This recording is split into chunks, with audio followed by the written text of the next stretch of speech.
Hey guys, it's Brandon Miniman from PocketNow.com. In this video, we're going to compare the Nexus 7 with the iPad mini. Let's get to it.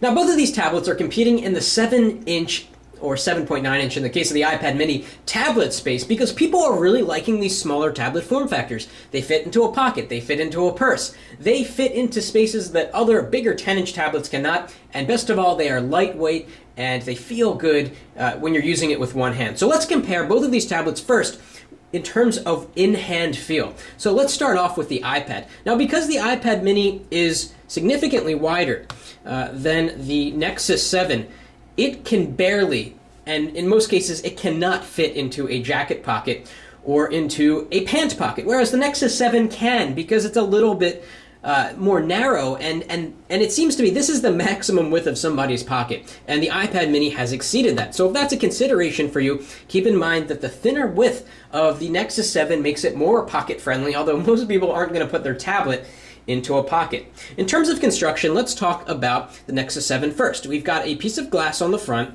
and we've got this dimpled plastic on the back. Some people complain about the plastic, but the truth is the plastic makes it feel durable, and while it's significantly thicker than the iPad mini, it feels so good in the hand because you're wrapping your hands around this soft touch plastic, and it just feels like it was made to be held with one hand.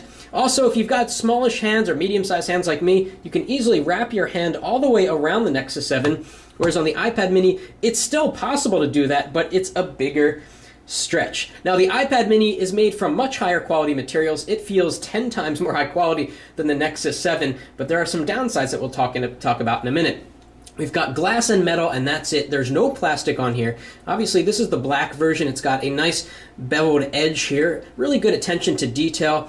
The back is a fingerprint magnet, whereas on the Nexus 7, no fingerprints here. So if you like to keep your device clean, you're going to like the Nexus 7, but if you like higher quality materials and you notice it right when you pick it up, the iPad mini is the winner in terms of quality of materials.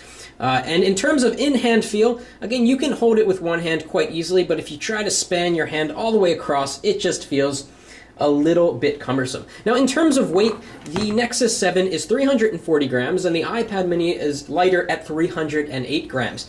To be honest, you really can't tell the difference. Both of these devices just feel so good in the hand. I've spent hours trying to figure out which one I prefer, and to be honest, they both have awesome one-hand usability. Now, one thing that the iPad mini does to help with one-hand usability that the Nexus 7 does not is finger rejection. So let's demonstrate that. And this is actually now apparently common to all iOS 6 devices, including the iPhone 5 and iPhone 4S and so forth. So for example, if we unlock the screen here, if you rest your thumb on the screen like so, you can still use it. It ignores that thumb press. On the Nexus 7, no such feature exists. So if I rest my thumb, it recognizes it as a tap and hold, and it does not allow you to do that. That said, the bezel on the Nexus 7 is thicker, so it's easier to hold along the bezel, whereas on the iPad mini you get a thinner bezel, and that's why they added the finger rejection, because you really, unless you have a child-sized thumb or you're a child yourself, you're not going to be able to hold it by this super thin bezel. Now, in terms of specifications, the Nexus 7 definitely looks better on paper. It's got a Tegra 3 quad-core chip with 1 GB of RAM, and it's the same Tegra 3 that powers the HTC One X and many other phones out there like the Asus Transformer Prime. It's not known to be the best performer out there, but it is quad-core, so it does some cool stuff with gaming. Now, the iPad mini has the A5 dual-core chip that is found in the iPad 2. It's got 512 megabytes of RAM, which Apple doesn't want you to think about because they say that the system takes advantage of those 512 megabytes of RAM just fine. And as we're going to see in some speed tests, the iPad mini is no slouch. Now let's talk about the displays on both of these tablets. The iPad mini has a 7.9-inch 1024 by 768 screen. That's the same resolution as the iPad 2, making for a PPI of 162, whereas the Nexus 7 has a 1280 by 800 resolution screen. The size is 7 inches, making for a DPI of 215. So a pretty big jump in DPI on the Nexus 7. That said, both of these tablets are well below the 300 PPI threshold to the point where you can't see pixels. And you can see pixels, but obviously they're smaller on the Nexus 7. Allow me to demonstrate. So we'll turn on both of these devices. And it's really interesting seeing them side by side. You do get a lot more screen space on the iPad mini, but at the expense of size. It's wider, it's not as pocket friendly, and so forth. So let's take the Chrome icon, for example. We have a Chrome icon on both. I'm going to bring this in as close as possible, and hopefully it focuses. And if you look really closely, you can see pixels, but it's a little bit difficult. If we bring out the iPad mini, and you look at the same icon, it's a bit more grainy. It's significantly more grainy. But most people don't hold their tablets this close to their face. And if you're using it at a normal distance, the iPad mini screen doesn't look really pixelated. If you hold it up close, yeah, it's going to look pixelated. It's not like a Retina display.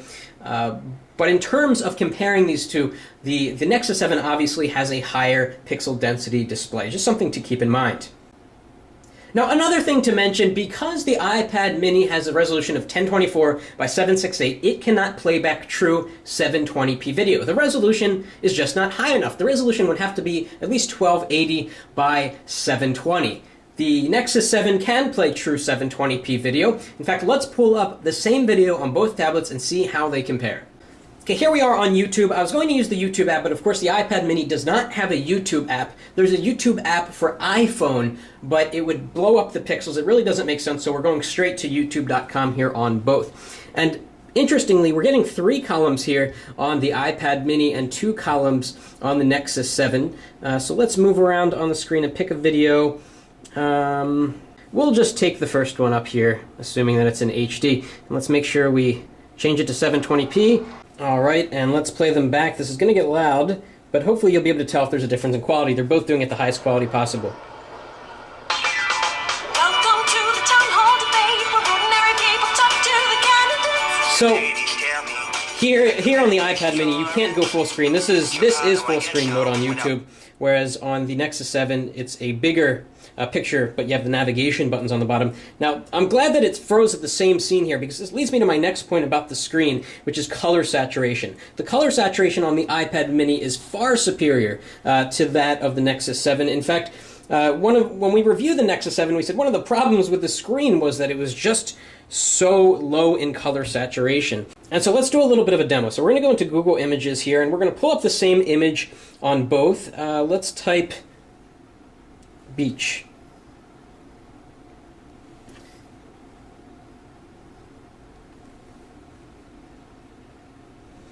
And just by looking at these thumbnails, and by the way, we're on automatic screen brightness here on both of these, so you can see that the iPad screen is much brighter. Just looking at these thumbnails, you can see the difference in color saturation. It's pretty dramatic. Here in this view, swiping around, that's a different picture. The water is just so much more blue on the iPad mini compared to the Nexus 7. That's one of the trade-offs you have to make with the Nexus 7. It's a cheaper tablet, less expensive, which we're going to talk about later in this video, but the color saturation is pretty terrible. So if you want the best quality screen in terms of color saturation and contrast, the iPad mini definitely wins, but the Nexus 7's display is a little bit crisper thanks to that higher PPI. Okay, now let's talk about software, and we're going to talk about software in terms of performance and speed, because you already know the difference between iOS and Android. If you want to be able to control your experience as much as possible, Android is there for you. If you want things to just work and you want the best app selection for tablets, iOS is there for you. So let's talk about web browsing performance. Chrome is the default browser built into the Nexus 7 here. It's a great performer, and obviously we have Safari here on the iPad mini. So actually we're going to start at the home screens. I've got some internet shortcuts here to allow me to do a test more quickly. So let's load Pocket now, see which gets there first. 1, 2, 3, go. Both over the same Wi-Fi connection here. And the Nexus 7 finished first. All right, so let's move around on the page. Well, maybe because of an advertisement. So let's move around on the page. Both have very smooth scrolling. Let's see which clears up text more quickly. And again, you can see the difference in color saturation. It's just more richer here, if that's a word. More rich on the iPad mini. So let's zoom in and release, and let's see which faster on the iPad mini clears up. All right, so we've got an embedded YouTube video. Wait for that to finish loading, watching that little circle spinning around. Okay, and we've got the Pocket Now Daily here. Very good show. You should definitely check that out. Let's press play at the same time. See which of these embedded players can bring up the video more quickly. 1, 2, go. Looks like the Nexus 7 won that one. And we turn the volume down here on the Nexus 7. Let's stop the video from playing. Okay, it stopped, and let's go to another screen. We're going to go back here.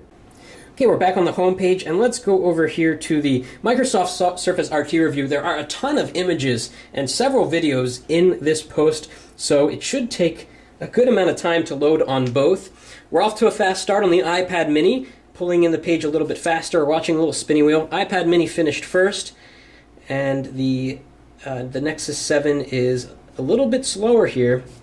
Let's flick down the page as fast as possible, see if we get any checkerboards or white spaces. Okay, we got a little bit there. Not too bad. Let's do likewise on the Nexus 7, which actually is still spinning. We're just going to stop it there. Flick it down on the page.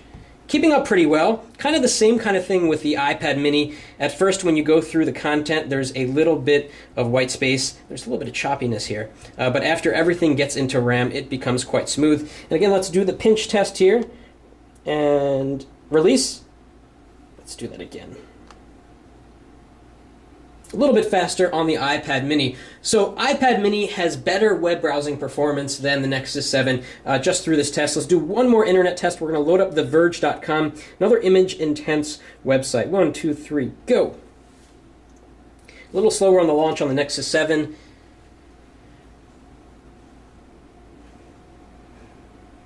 And Nexus 7's actually... Okay, the iPad mini stopped. The Nexus 7 stopped and then started again and then stopped. That was a tie. Let's call it a tie. Let's go into this review here. Actually, let's do a little test of the text one more time. Clears up much faster on the iPad mini there. And let's go to the Nexus 4 review and see which gets there first. Again, another website or web page with a lot of images and content. That was a tie. Now, the next thing we're going to talk about is voice control. We've got Siri here, and we've got Google Now here, both of which are very capable in terms of voice recognition. But let's see how they compete. We'll test it on various different things. What's the weather going to be on Tuesday? The weather's looking good Tuesday. Okay, that was exactly the same. They came in at the exact same time. Let's give it a tougher one. How much wood could a woodchuck chuck if a woodchuck could chuck wood? I just had to do that. A so-called woodchuck, correctly speaking, a groundhog woodchuck. Siri's getting smart. Okay, stop saying that. Let's see. Okay, stop. Next. How tall is Barack Obama? Let me check that. Google Now a little bit faster here, and both of these display beautiful results. Voice recognition has gotten a lot better, much, much better. We get these beautiful results. We get a card here with Barack Obama's height, and in this case we get a little output from Wolfram Alpha that just makes it really nice to just consume some information there. So in terms of voice performance and voice recognition, they are on par.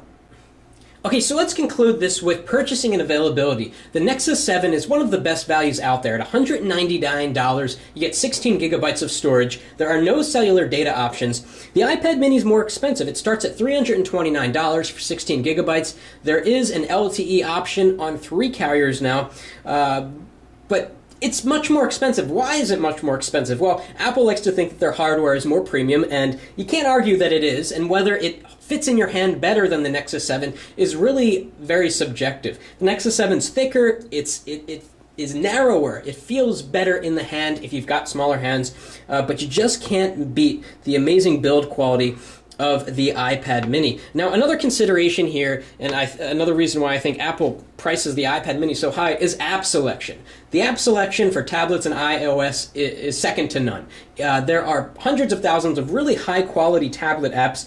There still isn't a proper tablet Twitter app for Android, which is unfortunate. So if you want the best app selection, that's the premium that you're going to pay for the iPad mini. But the Nexus 7 is a fantastic value at $199 or $249 if you want the 32 gigabyte model. So these are two very, very good tablets. It just matters on sort of the kind of ecosystem you want to buy into, the options that you want to have in terms of apps, the options you want to have in terms of customizability. Both of these tablets will make you very happy. They're extremely capable, and they're both highly recommended. If you like this video, please give us a thumbs up, and more importantly, let us know what you think about how these two tablets compare. That's it for now.